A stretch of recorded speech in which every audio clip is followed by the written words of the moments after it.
I grabbed Lenny, who wanted to rush in to save his loved one, and as a result, I broke my leg. Later, on the day Lenny and I got married, that girl jumped off the building because of her disfigurement. But he didn't say anything, and for decades, I continued my rehabilitation with a leg injury. On our 10th anniversary, he pushed me, pregnant, into the middle of the road.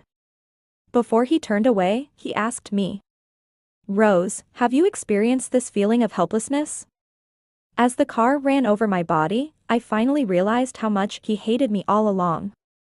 When I opened my eyes again, reborn at the moment the house collapsed, I let go of his hand. Chapter 1. Lenny, run. When the load-bearing wall collapsed, Lenny decisively let go of my hand. I wanted to rush towards him, but my steps faltered. Through the thick smoke and dust, I looked at him. In my previous life, I desperately pulled him back, using my body to shield him from the falling debris. The sharp stones hit me, causing an excruciating pain that made me momentarily lose my senses. I thought I was going to die, so with the last bit of strength, I whispered in his ear, "Lenny, be happy." Later, I woke up in the hospital and saw that I only had half of my right leg left. I couldn't describe the feeling in my heart at that moment. Realizing that I could no longer continue my beloved fencing in this lifetime, I collapsed in despair and cried uncontrollably. But Lenny's mother came to see me, and they knelt down, begging me not to cry, saying that they would only get up once I stopped crying. That sunny and cheerful boy stood beside me, feeling helpless, using trembling hands to wipe away my tears. "Rose, let's get married. I'll take care of you for a lifetime." At that moment, the weighty love briefly smoothed the deep abyss in my heart. I always thought that Lenny's profound gaze towards me was awakened by love. It wasn't until later, when the car tire ran over my abdomen, that I realized it was extreme hatred. "No, I have to save Urania, she hasn't come out yet." Lenny's rough shout interrupted my memories. He waved his hands, gesturing for me not to come near him. I looked at his still youthful and innocent face, vividly remembering the past 10 years. I remembered how he accompanied me through countless rehabilitation sessions, how he held me tight in his strong arms every time I fell. But I also remembered, on our 10th anniversary, he pushed me, without my prosthetic limb, into the middle of the road, and whispered in my ear, "Rose, do you remember what day it is? My Urania, she's been gone for 10 years. She had already accepted my confession, and everything was supposed to get better.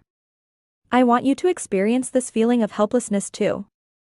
His voice was filled with such hatred, like a sharp knife, ruthlessly piercing into my heart. The speeding wheels ran over my abdomen, and the vibrant blood stained the pregnancy test notice in my pocket. It was the surprise I had prepared for Lenny on our 10th anniversary. "Don't come near me." Lenny turned and ran upstairs, glancing back at me as he ran. He thought I would do anything to stop him. But this time, I wouldn't. Chapter 2. After being discovered by the rescue team, I was put into the car. Lenny and Urania, however, were nowhere to be found. I didn't know if he had found her, if he had saved his beloved girl. I closed my eyes, still hearing Lenny's words from a previous life. "Life and death are predetermined, fortune is in the heavens. What makes you think you have the right to intervene in my life and death? I love Urania, and I'm willing to die for her. Why do you try to stop me? Pity that our 10 years of childhood friendship couldn't compare to the 1 month Urania spent with him. He, who used to be so motivated and driven, abandoned an important exam for her, losing all chances of receiving any awards. He said he had never met someone who fit his heart so perfectly. But he never stopped to consider if someone so perfect and compatible with him was even possible. The rescue vehicle took us to the hospital for examination. There, I saw Lenny's mother, her face worn and tired, grabbing hold of my hand. "What about Lenny?" I shook my head. "I don't know. Weren't you together? How could you not save him?" I was speechless. In my previous life, Lenny's mother initially felt grateful towards me, but later she would bring up my disability, believing that her son accepting me was my good fortune. She even secretly introduced him to potential girlfriends more than once. I had lost my temper a few times, and she would clutch her heart, pretending to be ill, and Lenny would stand in front of her, silencing me. He went in to save people, I couldn't stop him. I looked at Lenny's mother, no longer having any words to say. Lenny lost his father at a young age, and his mother raised him alone. Now that he was about to graduate, if something happened to him, I didn't know if his mother would be able to bear it. How could you? How could you not stop him? You watched him go to his death with your own eyes. How could you be so cruel? People started gathering around us, and Lenny's mother clutched her chest, sitting on the ground wailing. My son has been in a relationship with her for so many years, taking care of her all this time, and now she just ran off on her own, leaving my son behind. A journalist beside her aimed a camera at me, and several passers-by raised their phones, wanting to record the scene. I could even imagine the video being posted online, with so many uninformed people calling me heartless. But at that moment, a stretcher stained with blood was carried in from the entrance, and Lenny's mother, who had been sitting on the ground just moments before, lunged forward. It was Lenny, covered in blood, his mangled arm tightly bound with gauze, revealing a grotesque sight of flesh and blood. Chapter 3. Are you crazy? Why did you go to save people? If something happens to you, how am I supposed to live? Her desperate cries echoed through the entire corridor, but Lenny smiled palely. I saved Urania, I saved Urania. As long as Urania is safe, I'm willing to do anything. The faces of the people around them changed. Urania? Isn't that another girl? Wasn't he dating someone else for a long time? How come there's suddenly a Urania? Isn't this moral blackmail? Is your son's life more important than others? Seeing the public opinion shifting, Lenny's mother couldn't explain anymore. Her face turned pale as she fell backward, no longer babbling. It seemed that this time, it wasn't an act. The medical staff hurriedly rushed to them, and I turned and walked into the adjacent examination room, no longer paying attention. The examination results were normal. When I left the hospital, I heard news about Lenny. It was said that he survived but lost an arm and needed amputation. In this life, the roles had reversed.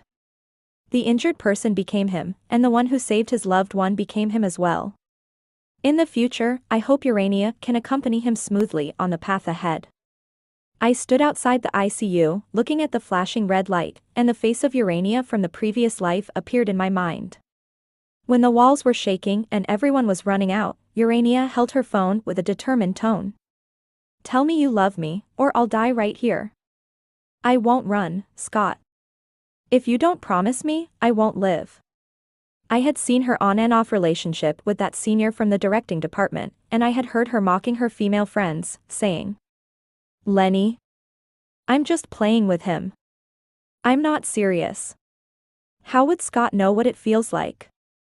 So, I wanted to stop Lenny. I wanted to help him escape from the fate he shouldn't have, even if he had feelings for someone else, even if he cruelly pushed me away for someone else. But I still cherished our years of friendship, and for the sake of my own conscience, I wanted to pull him out of the quagmire. But since he was determined to jump without hesitation, it was just as he said. Life and death are predetermined, fortune is in the heavens. Chapter 4. Seeing Lenny again, it was already a month later. His pride, his right hand for basketball, has been severed. His right arm is barely a stump, wrapped in bandages, making it difficult for him to move. Lenny's mother seems to have aged 10 years. Her voice is hoarse, unable to produce any sound. I brought a bouquet of flowers to welcome him as he was discharged from the hospital, calmly telling him that we were breaking up. Lenny didn't try to stop me because during his recovery, Urania came many times. She cried and professed her love for him, promising to be with him for a lifetime. I think this is a good ending for both of us. After Lenny left, I stood in his half-empty hospital room, lost in thought. This was the place I stayed in my previous life. I thought Lenny could save me, but now I understand that the only one who can save me is myself. As I glanced aside, expecting to see Lenny and Urania in a loving embrace, I instead saw the petite girl embraced by Scott, passionately kissing each other, their eyes fixed on me. Suddenly, my phone rang, interrupting my gaze. I picked it up, and it was my mom calling. As I answered the phone, I lowered my head, and Lenny had already reached the ground floor.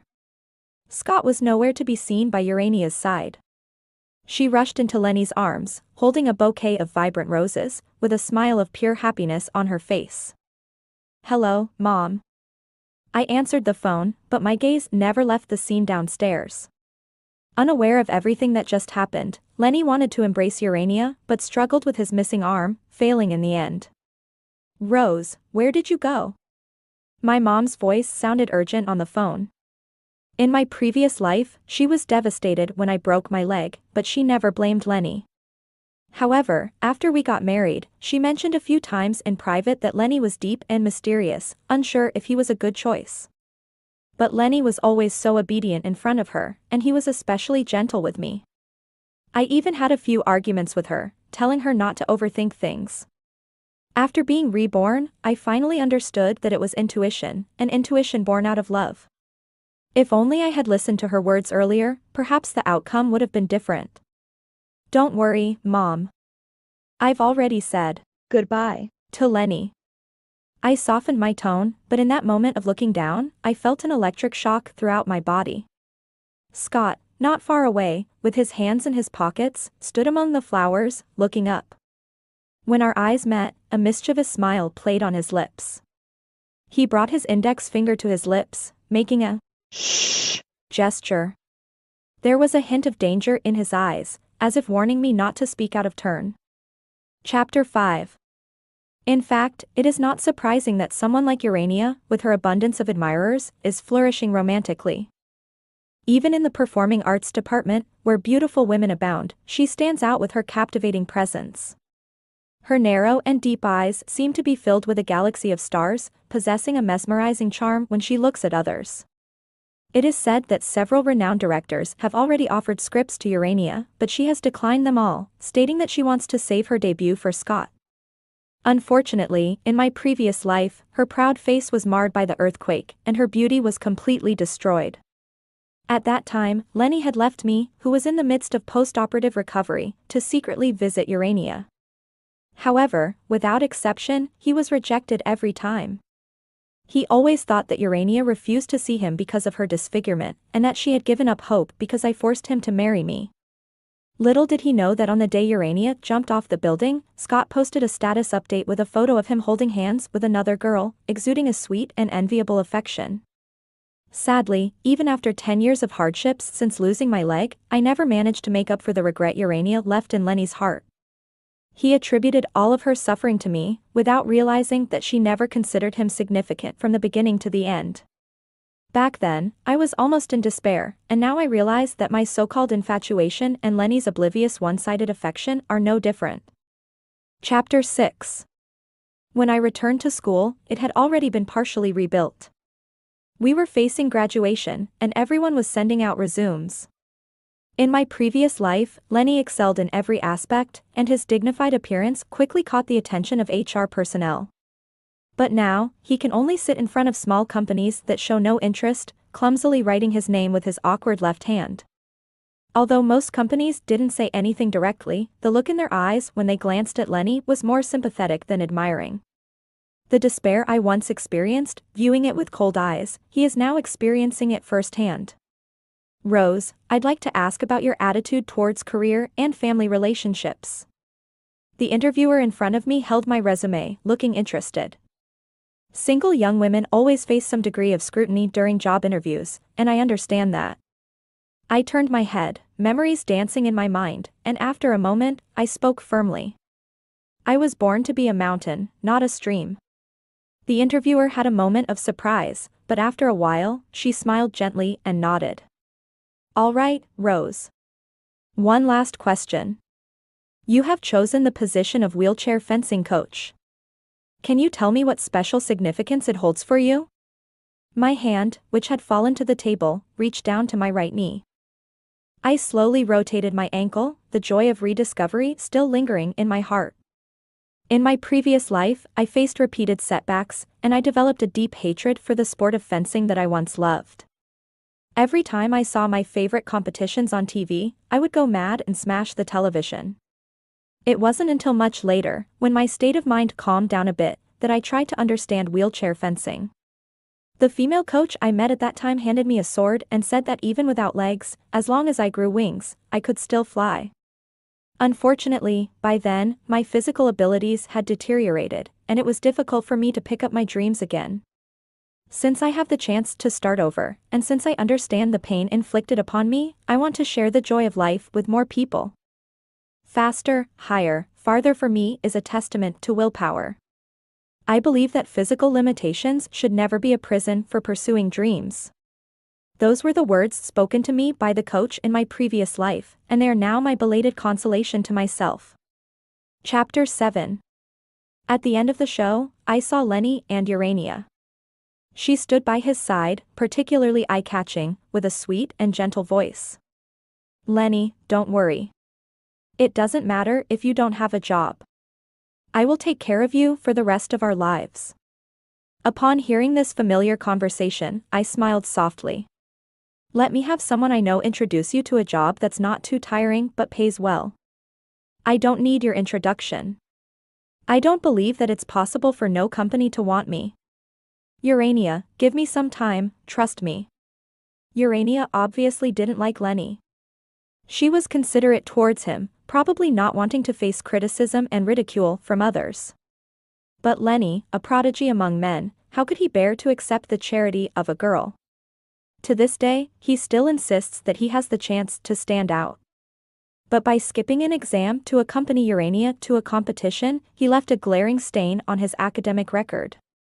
Moreover, the process of physical recovery is a long one. Lenny has already lost the sky-high starting point he had in his previous life. To reach the same heights as before, he would have to put in 1,000 times more effort. I walked past them without turning my head, but as I passed by, I clearly heard Lenny's deliberate amplified voice. "Urania, I will make you happy." I glanced out of the corner of my eye and saw him turning around, wrapping his arms around her waist, his gaze seemingly flickering in my direction. Pretending not to hear, I didn't look back. In my mind, there was that 18-year-old boy, waiting for me all night outside my house, holding a can of stars, hesitantly saying to me, "Rose, we got accepted to the same university. Can we be together? I will definitely make you happy." Closing my eyes, the drifting willow fluff and the boy's sweat-drenched white shirt still seemed to be right in front of me. We put in so much effort to be together, but in the end, we were defeated by time.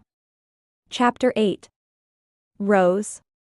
A sweet voice interrupted my thoughts as Sophia came bouncing over from a distance, crashing into my embrace. For the graduation play, be an actress for me. I met Sophia in a club. Coming from a well-off family, she was studying directing and was about to go abroad for further studies after graduation. At such a young age, she had lost all worries, and now her biggest concern was the graduation project at school, which required making a short film as an achievement. I held her arm and nodded in agreement. Perhaps afraid that I would be upset because of the breakup, she intentionally or unintentionally stood on the right side, blocking Lenny and Urania from my view. Lenny's mother came to the school a couple of days ago, causing quite a scene. She even said that Urania should give birth to a grandchild for her soon. Anyone would feel overwhelmed with such a mother-in-law. She spoke while secretly observing my expression, seemingly worried that I would be saddened. "Sophia, Lenny and I have already broken up, and I don't want to hear any news about him anymore. I was at a crucial point in my life, where there were things more important than so-called love. I didn't want someone who could never be a part of my life again to interfere. That was my punishment to myself." Chapter 9. Sophia's script was based on a female principal from a certain rural school. I played the role of a girl who had to give up her studies due to pressure from her family to get married. During rehearsals, I noticed that we were in the venue next to Scott's, and Urania was playing the lead role in Scott's script. The two of them were always together, with their relationship being ambiguous. Almost everyone in school had heard about it, but due to Scott's background, no one dared to say anything. Lenny had received some positive responses from the company he applied to, but for some reason, all communication suddenly went silent. He had no choice but to accept Urania's arrangement and rely on connections to get into a company.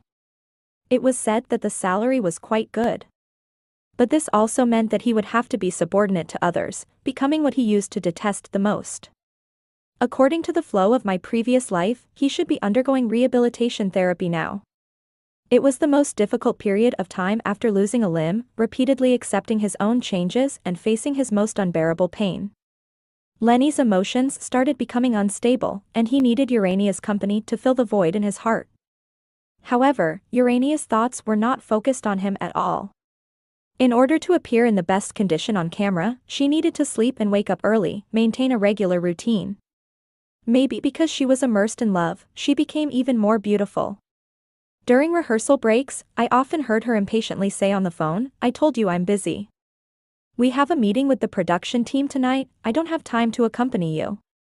Sometimes when Lenny came to see her, she would find excuses to leave and tell the people around her, "Don't tell him I'm here."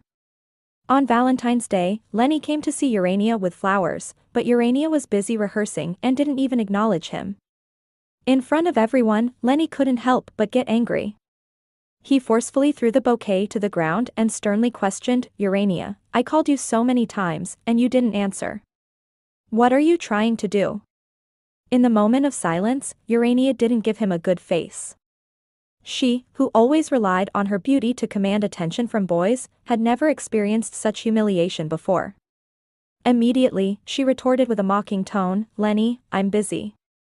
Normal people have a lot of things to do every day, unlike you who has so much free time." She emphasized the words, "normal people," clearly provoking Lenny. He stood there stunned, almost unable to speak. "Urania, do you have any heart? Who did I become like this for? Do you have any shame? I never asked you to come and save me. It was your own wishful thinking. Maybe even if you didn't come, I would be fine. Why do I have to be your servant? Don't forget who arranged your job for you. I don't owe you anything, Lenny." Lenny was angered and frustrated by her words. He wanted to reach out and point at her, but all he could do was swing his empty sleeves and almost trip over the chair in front of him. From a distance, I looked at Lenny, at the boy who was once called a genius by the teachers, standing in the midst of everyone, enduring silent humiliation and deceit. I couldn't bear to look and lowered my gaze. A person only realizes the value of something after losing it. Otherwise, no matter what, they won't understand. Just like Urania, who was always protected, she would never know what she would become without Lenny. Just like Lenny, he would never know what his situation would be like if I hadn't reached out to him. That's why he didn't appreciate me back then, just like Urania doesn't appreciate him now. Chapter 10.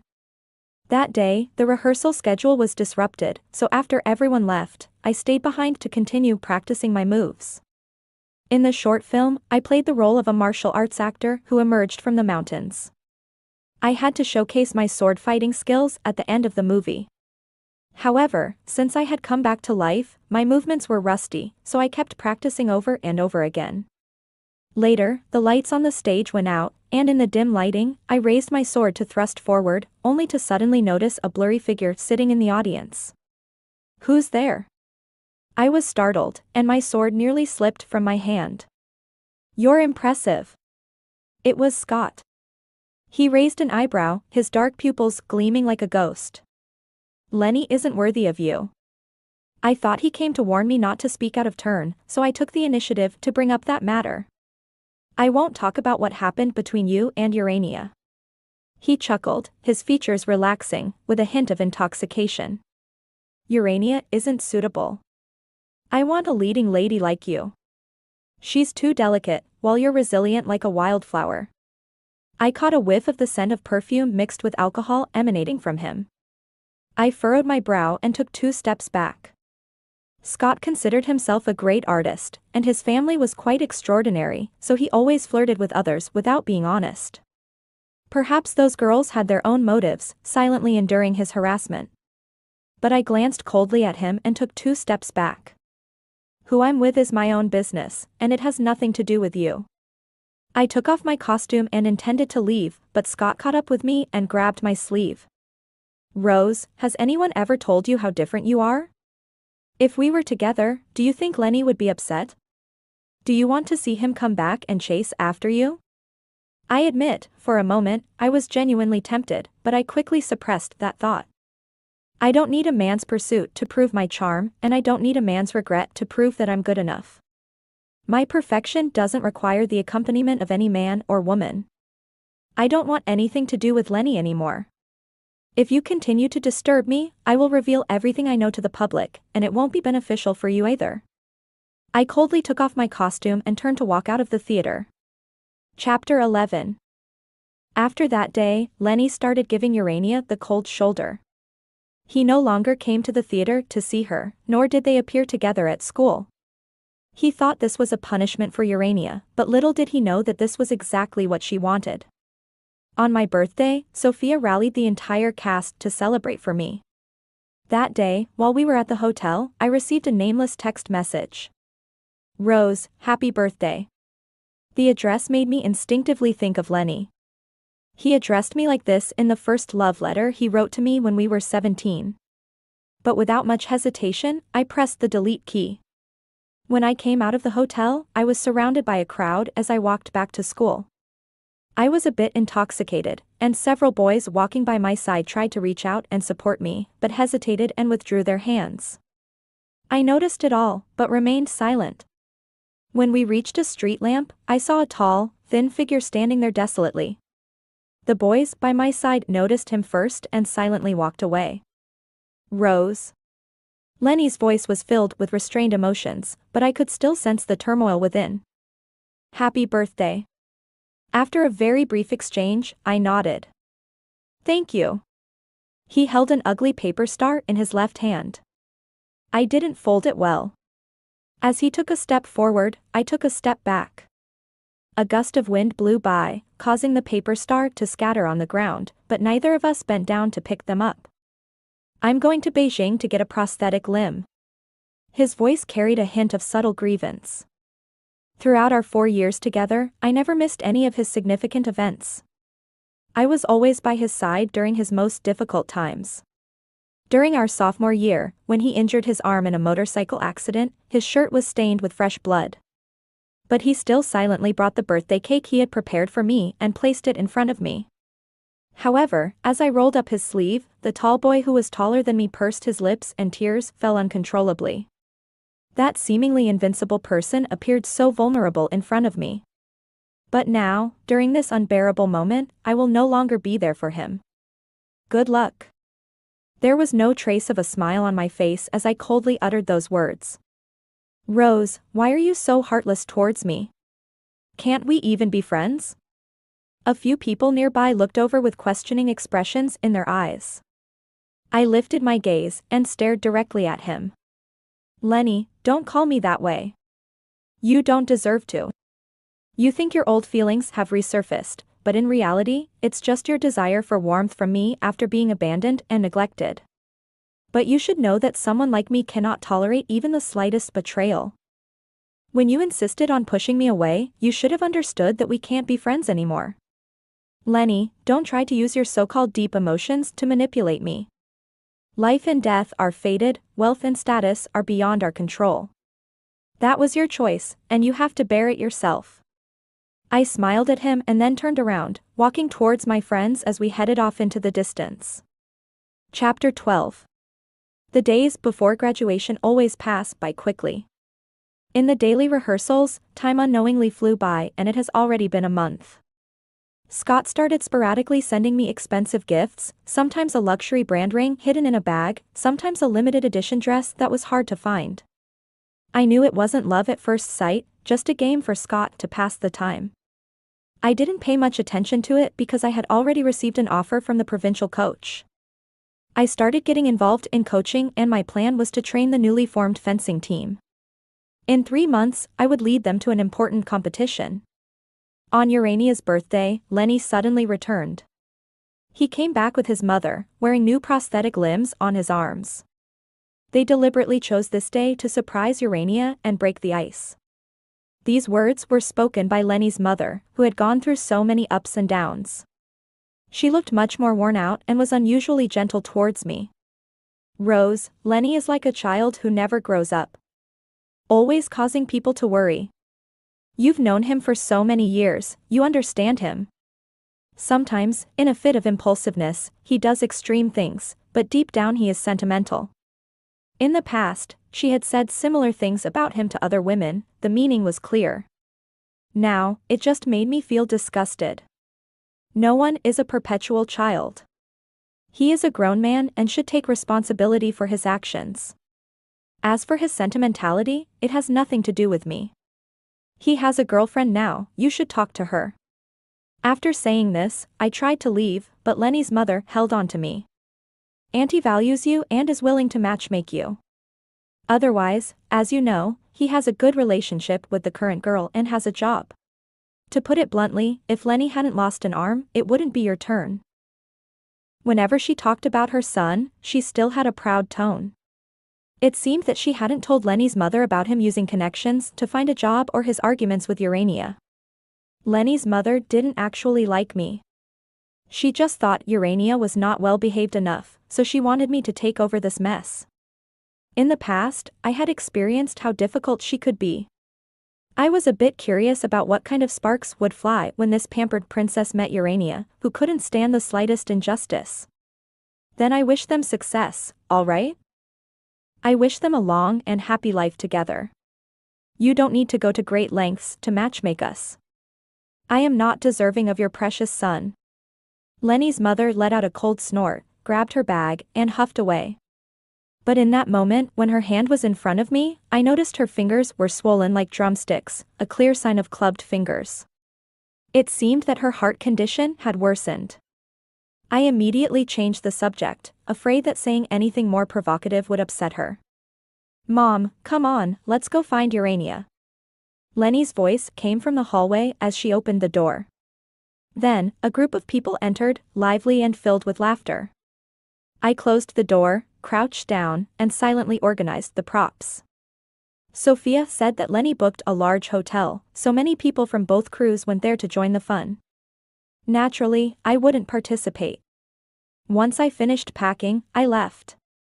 Nowadays, I have to go to the provincial team for training every day, so I don't have time to listen to this news.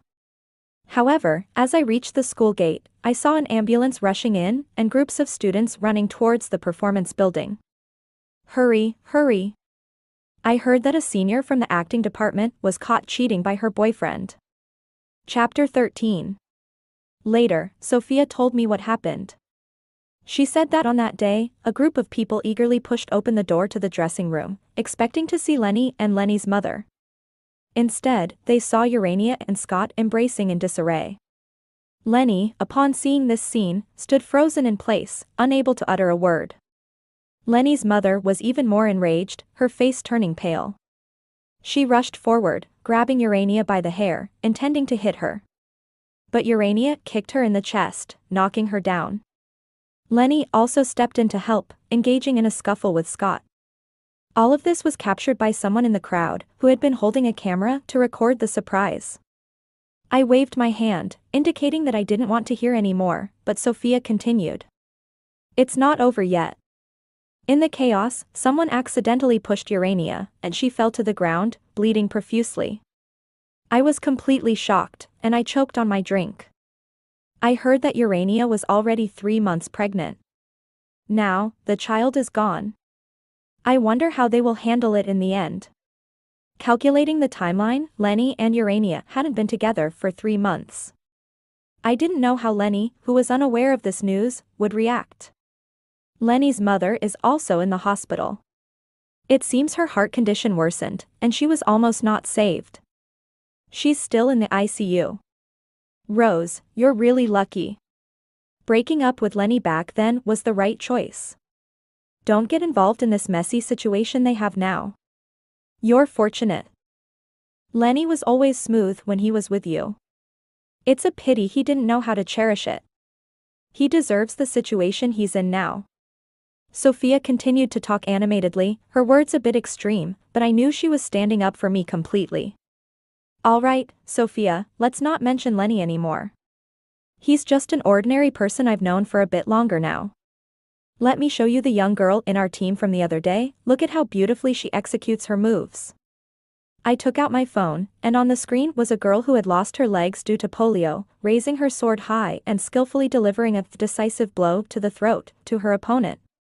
Before joining the training, she almost succumbed to her parents' pressure and married a deaf-mute man she had never met. But this skill allowed her to boldly say no to the family members who bullied her. "Rose, you're amazing." Sophia's eyes welled up with tears as she gave me a tight hug. "When I become a director in the future, I will definitely turn your story into a movie." Chapter 14. The graduation exam arrived as scheduled. Sophia's short film was a great success. At the end, a group of girls held hands tightly and recited loudly, "I am a high mountain."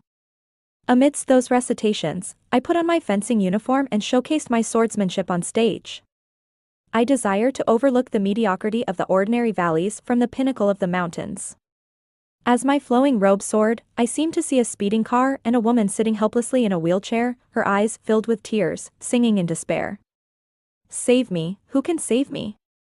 Across the timeless space of never meeting again, I answered her question.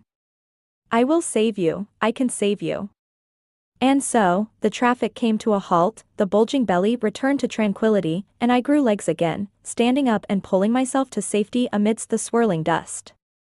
Having reincarnated, I will love myself dearly. The applause thundered from the audience. I saw Lenny, sitting among the crowd, crying uncontrollably. The first person to stand up and offer flowers turned out to be Scott. I saw him holding a bouquet of roses that almost completely blocked his entire body, walking towards me. "Rose, you look beautiful today." The center of that bouquet shimmered, with words written clearly. "Rose, I like you." But I didn't accept. In the end, it was Sophia, in her role as the organizer, who took the flowers on my behalf, and politely responded to him. "Thank you for your support." While packing my belongings backstage, a figure stood at the door, looking straight at me. When I turned around, it was Lenny. He walked over and opened his arms to me with all his strength. "Rose, we're graduating. Can I hug you?" We both knew that after this period of time, we would never have the chance to see each other again in our lifetime. I saw the section of his robotic arm exposed from his sleeve, and in the end, my heart softened. "Rose, I wish you happiness." His voice choked up. In this new life, these words became his farewell to me. It turns out that fate's twists and turns can be strangely amusing. If back then, when I rushed in, you could have pulled me back, how good would that have been? I would have realized my mistakes. "Rose, I'm sorry, I was wrong." Lenny's lips trembled slightly as he lowered his head, tears falling to the ground in resignation. I smiled. "Lenny, someone who dares to do but doesn't dare to admit is a coward. If you have no regrets, I can still respect you a little. You don't need to seek my forgiveness because you're not important to me. Similarly, you are the same to me. We will never meet again in this lifetime, and that is our blessing." I finished packing my bags and left the performance room. This time, all the darkness of my past should finally come to an end. Chapter 15. After leaving school, I rarely paid attention to the news about those people.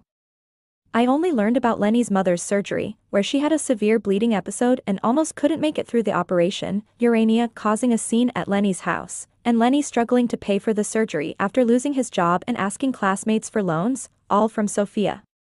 Only Scott repeatedly messaged me, constantly sending greetings and informing me that he had broken up with Urania, asking if I wanted to be the lead actress in his movie. I never replied. To me, a man who tries to force others to comply using wealth and power is not someone I admire, rather, they are quite disgusting. I was busy coaching the team members for the competition, exhausted from the long days. With the competition just 10 days away, I led the team on a trip to the competition venue. Adaptation to the venue usually takes more time for disabled sports, so I was particularly worried during the journey, fearing any mishaps that could affect the competition. However, on the evening of our arrival at the hotel, I received a sudden call from Sophia. "Rose, have you seen the trending topics?" She sounded hurried and hung up, sending me a video. In the video, it showed Lenny's mother shouting at me in the hospital on the day of the earthquake. The video was edited to only include the part where Lenny's mother condemned me for not saving her. My indifferent expression was magnified and turned into an internet meme with the caption, "It's none of my business whether he lives or dies." My identity was then exposed, along with the entire team I was coaching. Uninformed netizens made intense comments. A person who can't even save someone close to them, how can we expect her to have compassion for disabled people? Did she do this on purpose? After all, she's the coach for the Paralympics. Wouldn't she be happy with more disabled people? I suggest revoking their eligibility for the competition. Does a team led by such an unethical coach deserve to participate? The attacks from netizens shifted from me to the entire team and eventually to the individual members. Who did you offend? How did this video conveniently appear? It's obvious that this is targeting you. Sophia's words brought me back to my senses. I immediately opened a certain social media platform and found the original video. Below the reposts by the initiator, I found a familiar profile picture. It left a deep impression because it was the same profile picture Scott used in the previous life when he posted the status that crushed Urania. It's Scott. As I uttered those words, a chill ran down my spine. Scott's family was so influential, and he resorted to such disgusting tactics to control public opinion. His intentions were obvious. Amidst my frustration and confusion, an unfamiliar number dialed my phone. "Rose, have you seen the trending topics?" Despite using a voice changer, I recognized Scott's voice. "What do you want? Give up your coaching position and join our group, otherwise, not only will your reputation be affected. I have a way to make your entire team unable to participate." Chapter 16. After a long silence, I sat alone in a dark room, lost in thought. Scott was always unpredictable. If I didn't agree to his demands, I couldn't imagine how things would escalate. Now, it was a crucial time for everyone, and I didn't want to delay the competition that everyone had prepared for so diligently because of my personal grievances. But I also cared about my own feelings. This was a project I had been looking forward to for a long time, a position I believed I was capable of. I didn't want to give up easily. "Rose, have you considered the source of the video?" Sophia's words reminded me. That day. I tried to remember, but my memories were blurred. Besides Lenny and Lenny's mother, there didn't seem to be anyone familiar to me at the scene. It had been so long since that incident. Unless someone close to me intentionally leaked it, no one would think of using it as a threat. So, who could this person be? After pondering for a moment, I dialed Lenny's phone number. "Rose," he spoke first, his voice urgent. I didn't send out the video. His desperate attempt to cover up only made me suspicious. "It was your mother, wasn't it?" As I asked that question, I felt a tremor in my heart. There was no response from the other end for a long time, and I already had an answer in my heart. "Rose, I'm sorry. She's already like this. I can't blame her anymore, and I'm willing to bear all the consequences. I'll go and explain. I'll clarify everything, okay?" I sneered. How could he explain? What identity could he assume, and how could he prove himself? By the time he explained the truth, irreversible consequences might occur. What about the complete video? Can you find the complete video? Right now, the only way to quickly and effectively end the disputes among internet users was to publicly release Lenny's explanation in the complete video. The video. Scott bought it. He paid for all the medical expenses, so now he's probably the only one with the right to release the video. Lenny's voice, once so pleasant to me, now sounded so cold. The phone slipped from my palm and fell to the ground. The provincial team urgently contacted my superior, and the head coach called me.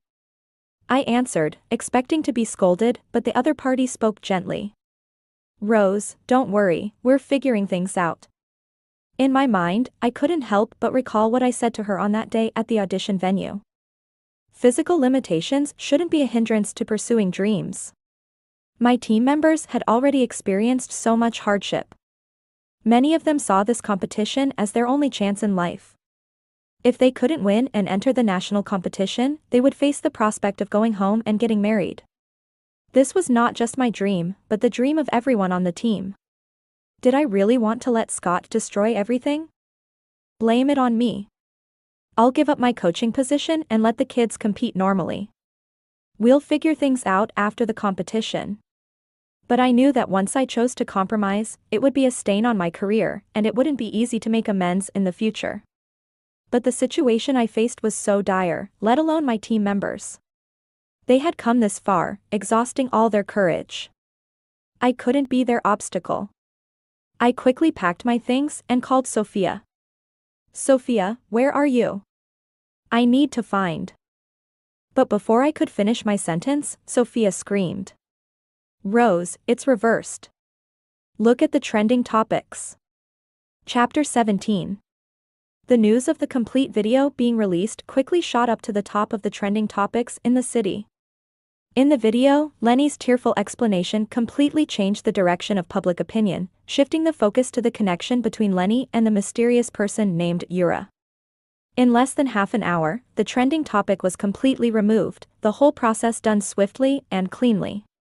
In line with that, a trivial entertainment news quickly made its way to the headlines. I obviously don't believe that there isn't someone manipulating this behind the scenes. I thought that once Urania's true identity was exposed, it wouldn't be difficult to find Scott either.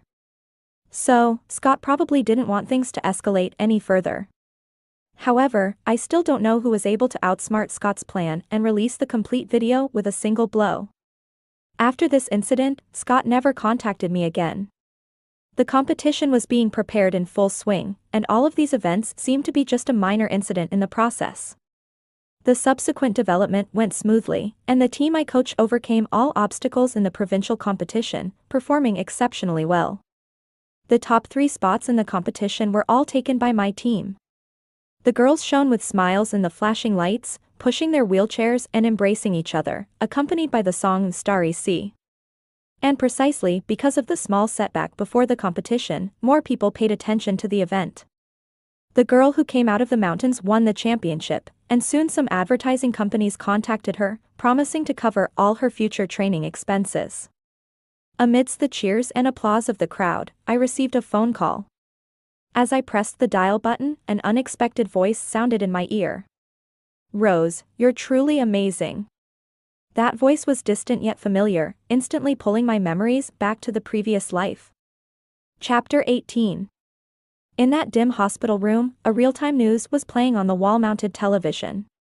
At that time, I suffered from severe insomnia, unable to sleep through the nights, feeling on the verge of collapse and despair.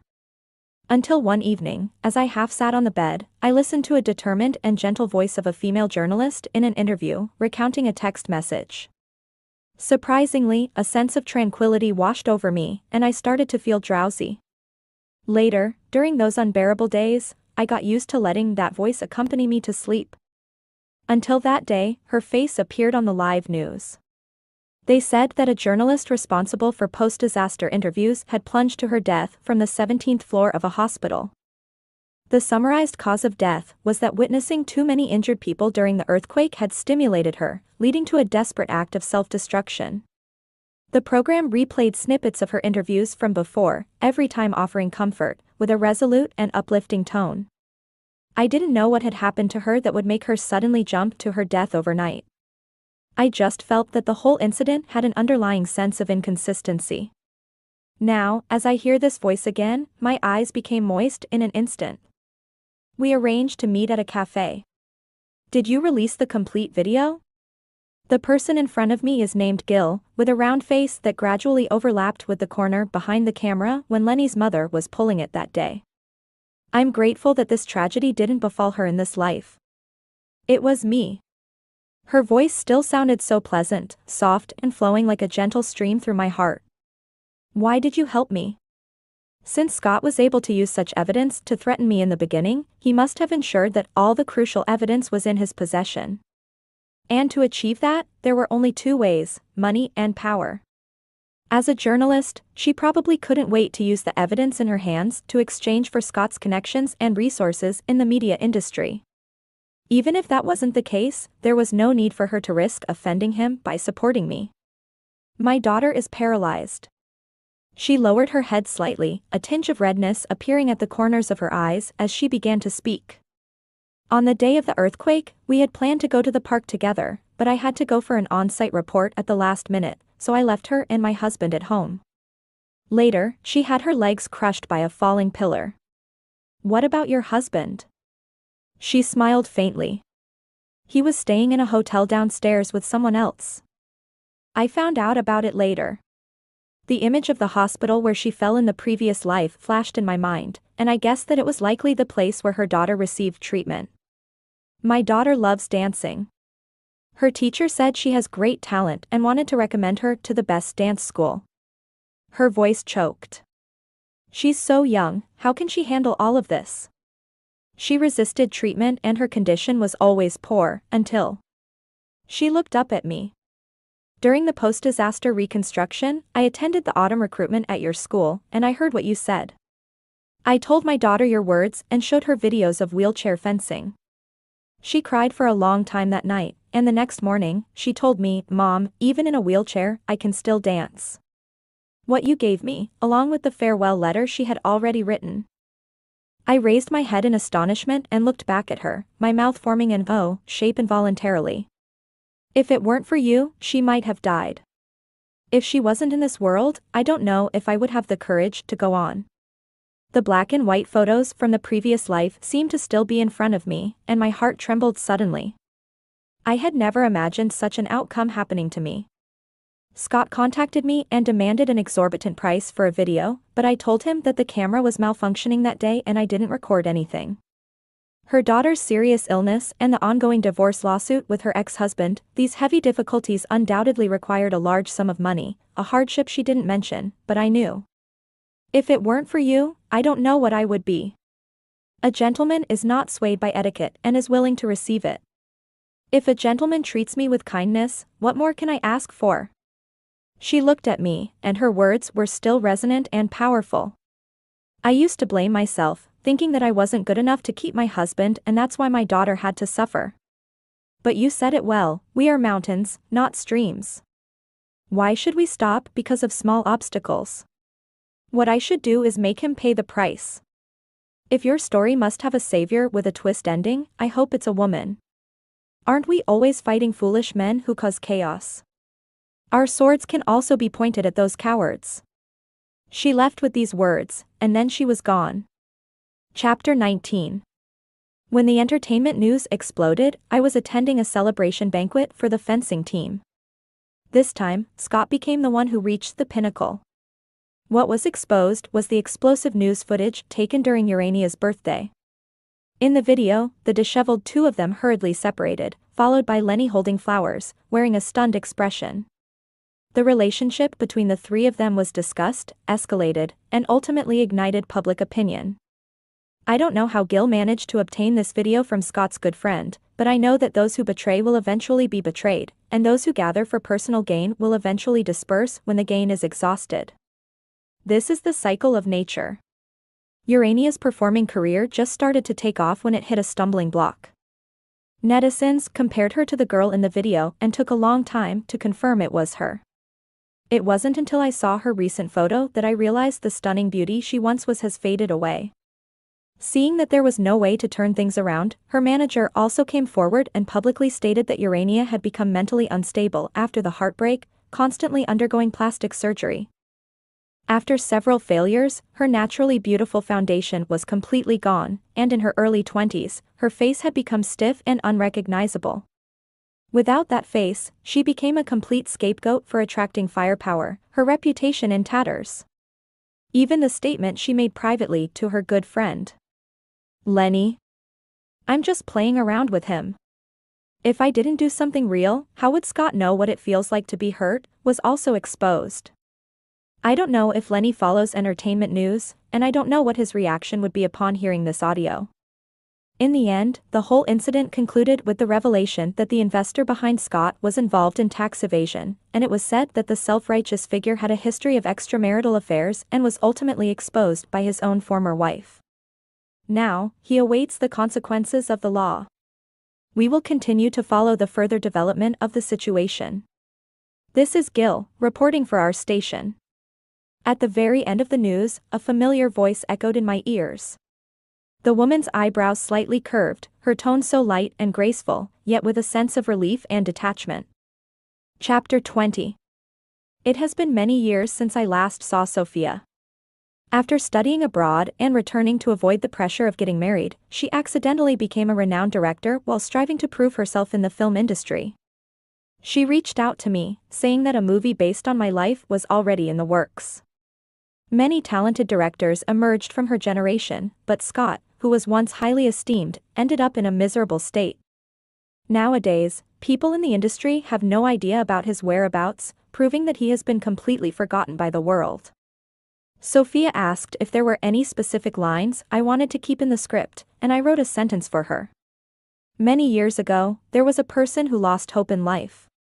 He told me, life and death are predetermined, wealth and status are in the hands of fate. But what I want to tell you is, as long as you refuse to accept defeat, it can also be, my fate is in my own hands.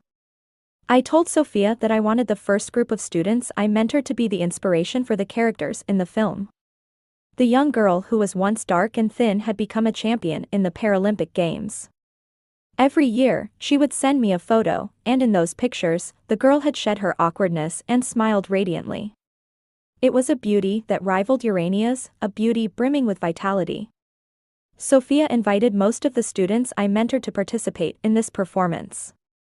Those girls said I was their savior, that I saved many people who had lost hope, and unexpectedly, I could empathize with them.